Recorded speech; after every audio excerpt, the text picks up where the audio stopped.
churches don't talk about God's money. At least my whole history and everything I've known and been through for all the years I've been here and the churches I've been to in and out of, and the different denominations and that kind of stuff.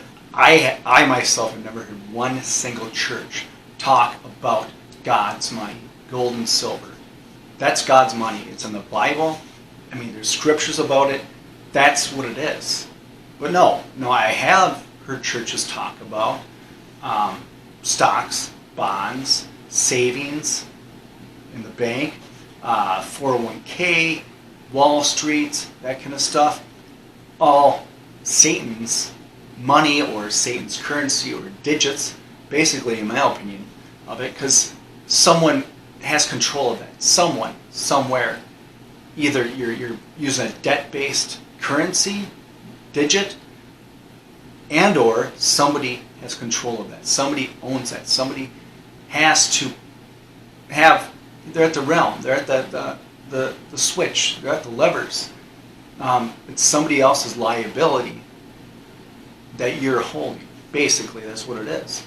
So you have to depend on somebody else, some other institution, some other single person, some other party, third party, fourth parties, to get what you feel is coming to you, to get what you feel is yours. So that is not intrinsic at all. That's not freedom at all. That's not self-preservation whatsoever. So I got me to thinking, I'm like, well, is this because of the 501c3 status that most churches are into nowadays to CYA, cover their behind and to get in line and that kind of stuff because they know nothing about the old English law of that churches upon churches upon churches should not be taxed. They're beyond taxation. Churches themselves should have nothing to do with taxation, but because they don't know that, is my opinion, they fall victim to the thing of, well, yes, we have to sign up, we have to get involved, we have to get in line, and we have to become a partner with the government because we're going to form our 501c3, and then if we don't do what they say, they can shut us down. So that's what I'm thinking. Is that why? And then I'm thinking, well, maybe they don't know. Maybe they don't know anything about it. Maybe the pastors don't. Maybe the preachers don't. The priests, whatever it is, the people who are involved in the churches don't know anything about real money and gold and silver, God's money. They don't know that. Yes, they've read the Bible, they've read scriptures, but they go over it so fast it doesn't mean that much to them because they're not versed. They're not versed in it at all, and they don't know really much about finances. That's all they know is what they're told to believe, and that's that. So, is it a fault of theirs? Well, yeah, I'll put some blame to them. Is it a fault of yours or the congregation's? Yeah, I'll put a little bit there. But as a whole, the church has the power. The church has so many people coming there, listening to them, and feeding from them. And the church is there to give good advice, to give great advice, to give scriptural advice, to give Bible ethics, to give help with life, to give standards, that kind of stuff, help with families, future generations, etc., etc. So if a church or churches say, well, we're going to start talking about God's money. Not all the time. Not all the time, but we're going to start mentioning it. And if we don't know much about it, well, at least we'll mention it. That way, we'll give it to the congregation. And the congregation can say, hey, what is this gold, silver thing that they were talking about at church one time? And maybe some people will get interested and start looking into it. Or maybe the churches will, verse themselves and get informed. And then they can preach deeper and deeper into that. Not all the time, but they get that there. They've given this information to the people they're listening, they're following their congregation, and that will start empowering them. That will start changing their lives, their families' lives, future generations. But my feeling, and I could be wrong, is that they don't do that because of 501c3. If they start doing that, if a lot of the churches start doing that, there's going to be problems. Uncle Sam, IRS, government, some order followers called policemen, whatever, are going to come in there and start causing a ruckus and start causing problems. Maybe not because of that, they'll say, but because of other things to get them to fall in line until they stop doing this thing that they're not mentioning. Or maybe they do mention that. That you need to talk about real financial wealth, real financial safety, they'll say something like that. So if you really want to inform your congregation, get them involved in stocks and bonds and get their knowledge out there about, the IRAs and the 401ks and that kind of stuff. It's nothing but just more and another tier to this Ponzi scheme, this Ponzi system, because it's not real. It doesn't exist. And the problem is the stuff that does exist, the gold, the silver, the land, the mineral rights, the food access, the food rights. I mean, on a big scale, all the other metals. We're talking the cobalt, the nickel, the aluminum, whatever. All those are owned by somebody. Money rights are owned by somebody. And it's not the ordinary folks. It's the few. Because the few that start owning all the real things, the control of the real items, the control of the real things that matter in life, they take that, they hold that, they control that, they let you do that to a point, but in the same time, they get to cloud the vision of the majority of the people with, we have to get a 401k and IRA, we have to get savings, we have to get CDs, we have to get involved in the stock market, Wall Street, whatever.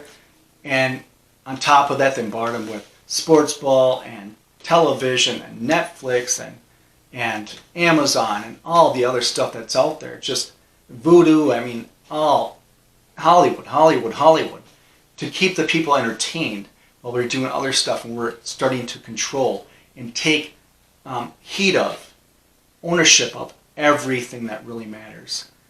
There's a great book called The Land Brokers, I believe, and talks all about this, and it's a very eye-opening read if you haven't. But anyways, so just imagine, like I said, just imagine the churches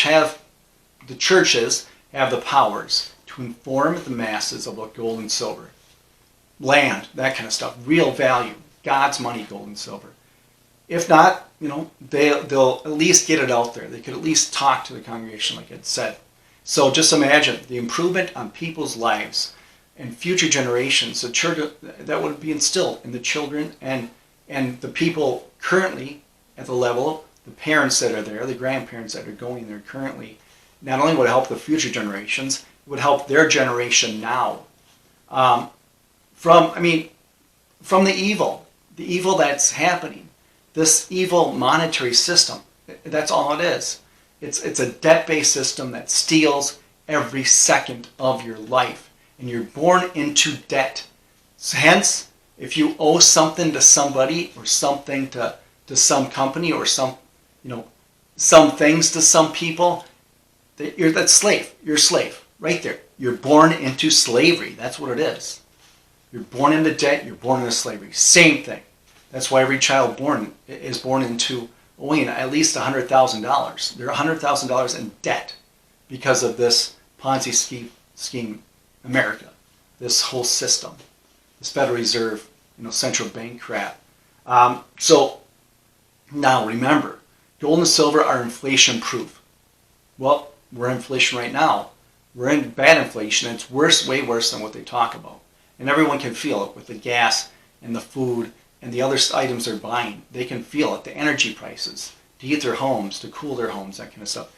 Everyone knows that inflation is happening and inflation is getting larger and larger and worse. But gold and silver are inflation proof, period. That's it. Why? Because no one can print it. No one can create more of it. There's only how much there is.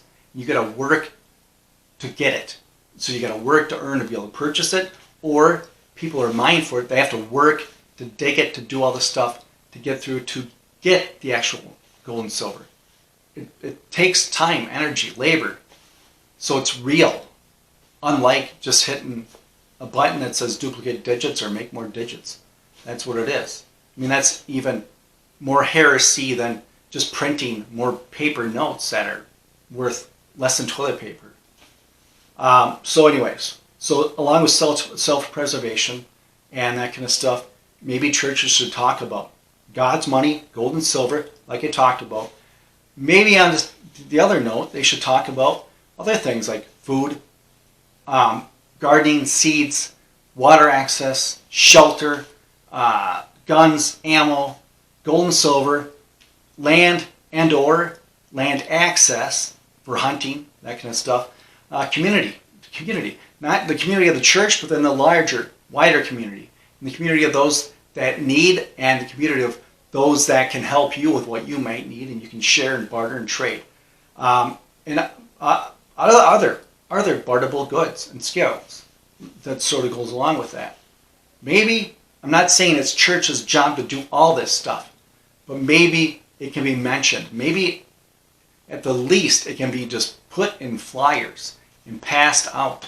It can be put in their digital, notes or their digital emails they send out, and just be passed out to your congregation. That's at least something, which is more than nothing. But I'm feeling they have to talk about God's money. I don't understand why they don't, other than what I talked about already. So, a few little things I want to just say here, and then I'll wrap up. In Genesis 2:12, God declares that gold is good because He created it, period. Paper money, referred to as your wealth, will be consumed. Also, our so-called paper money is really made from nothing better than toilet paper, like I said. So, 1 Corinthians 3:12 tell us that the foundation and quality of our lives will be tested by fire. So, will be tested by fire. Gold and silver are simply purified by fire. So if you have anything else with value, gold, silver, or even land, fire cannot make them go away because they're real. They're going to be here no matter, yes, they're not going to be the same, they're going to be melted, maybe your woods will be burned down, whatever, but it's still going to be here. You still own something. Paper wealth, it just goes up in smoke, it's gone. Digits are even worse because they don't even exist to begin with. All right, so I'm going to go over a couple more of these quick. Throughout history, the ruling class has always sought to own gold and silver. That's what it is. Still, today, they seek to own gold and silver. That's why the central banks have bought the most gold ever in history, ever. They know it represents purity, represents real wealth, represents longevity. It represents generational. Gold and silver are precious because they are scarce. They cannot be counterfeited by man. I mean, they can be counterfeits of it, but you can't counterfeit gold. You can't just make it, create it, like I said. God commanded that the tabernacle of the OT and New Jerusalem and the NT were set to be built of gold and not paper. And then the silver is mine, is a quote from the Bible. Silver is mine and the gold is mine, saith the Lord. This cannot be said of man's counterfeit credit instruments, which are contrary to God's commandments that we are to use. Just weight and measure in our transactions. Just weight and measure. Not just only weight measure, just weight measure. So it's a just weight and measure. False balance of abomination, a false balance is abomination to the Lord, but just a weight is His delight. Proverbs 11:1. So God is a creator. Gold and silver, they are valuable and they serve as money. The gold standard was not abolished.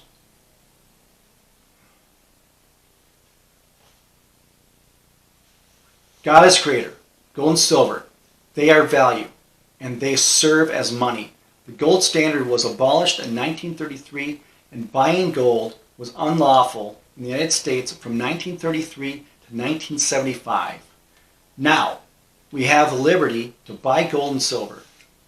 So why aren't we?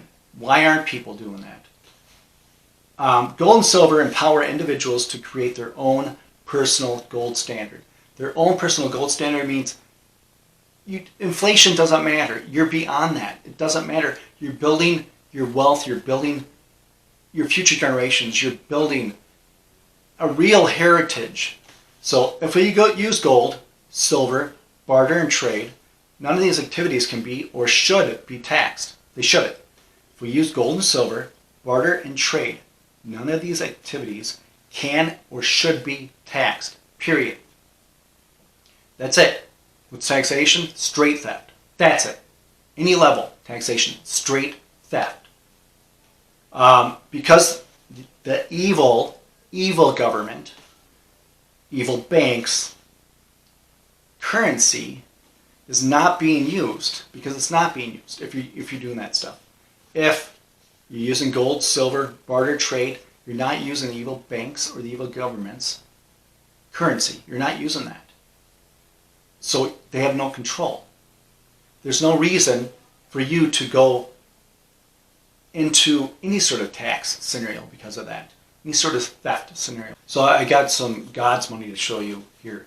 These are actually really used items. They've been used for commerce. Years ago, these are 64 and older quarters.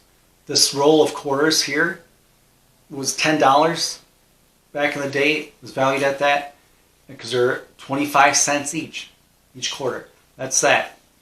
Today, this roll itself, just the melt, I believe, is valued at $200. $200 for this little roll. That's it. And I got this here. This is a double eagle. All right? It's a double eagle, and I don't know if you can get that much reflections, but this here, this was actually used for commerce too. This was really used. $20. $20. That's the value of it back then. Right now, this is close to $2,000. I think it's 19 or so, depending on the time and that kind of stuff, the value of gold. But the problem is, this here, this was always valued at 25 cents a quarter. And that was fine. But 1964 was the last year they actually put real metal, real value in the currencies, silver, in the dimes, quarters, that kind of stuff, half dollars. That was it. They stopped because then they're like, well, we don't want to keep giving real value to the population, to the underlings, to use that. We don't want them to have real value on their hands. So we're going to take that real value out and we'll replace it with something just as good as the paper crap that they're buying nowadays and buying into nowadays and they're using, because it has $100 written on it. That must be worth $100. The one that has a $1 on it must be worth $1. So what happened was government got involved. That was it. So those are real items that were used for commerce. These here, we got a couple here. These are also, these could be used in certain states. I think there's, 16 states nowadays that maybe less, maybe 13 states that recognize gold and silver as illegal tender. These are your maple leaves. These are each an ounce of silver. Yeah, $2. $2, these are marked, $2. But like right now, you can't find one of these for, I would say, under $38. $38, you'd be lucky if you can get it for $38, one of these. But why is that? Well, it's because it's real value. It's real silver. You can purchase that stuff right now. And like I said, you can still purchase. You can purchase gold again because it's 1975. They once made it legal again after they outlawed it from 33 to 75. So you can purchase gold now with your fiat currency, which I feel everyone should be doing because you want stuff with real value. But it's just crazy that they've taken this away. They've indoctrinated the people. They start with the younger generations and they instill it in them, and it gets worse and worse. The more and more generations go on, and then pretty soon they get all of that away from this. So they don't know what really matters. It's all about what's on TV. It's all about the latest gadget. It's all about the latest phone. It's all about the latest whatever that doesn't have any real value, any intrinsic value, doesn't have any really use. Maybe you can use it for a year, maybe a year and a half, maybe you can use it for a few months, and that's it. But what happens? There's no difference there. Because the wealth that you had, or you thought you had, disappears as fast as you get it. And that's what they want. Because if people don't hold anything, they don't control anything, they don't have power. And the ones at the top, the banks, the politicians, the elites, if they're getting the items, the real things, the real assets, like I talked about, they hold all that. That's real power. They have power. Yes, you can rent stuff from them. You can rent access. You can ask for things, but they can say yes or no. They can put the price on there, whatever they want, or they can deny or approve, and that's it. That means they're in control. They have the power, and that's the problem with not owning anything. Just like WEF said, you'll own nothing to be happy by 2030. That's the plan. Government has nothing to do with that. The Federal Reserve has nothing to do with that. I'm not using their debt-based Ponzi system called the Federal Reserve. I'm not using anything that they printed, anything that they digitized, anything that they made. I'm using something real from the earth to trade for another thing that I would like. And that's that. It's an even trade. It's not a sale. It's not a purchase. It's an even trade. It has nothing to do with taxation, nothing to do with taxes. That's it, period. So people get that across and they start doing that. You'll take more and more power away from the beast. You'll just take the power away. Slowly but surely. And the more and more they do that, the more and more they learn, and the freer and freer they become. Henceforth, they're going to do it more and more. They're going to double down on it, triple down, quadruple down. They're just going to do it tenfold on it. It's going to be huge, is my hope. But I really feel the churches, if they start talking about God's money, they start talking about it, that may be a way to start changing thoughts and minds and maybe start changing the whole system itself. But anyways, thank you for watching this. If you liked it, like, share, subscribe, all that kind of stuff. And as always, stay vigilant with yourself and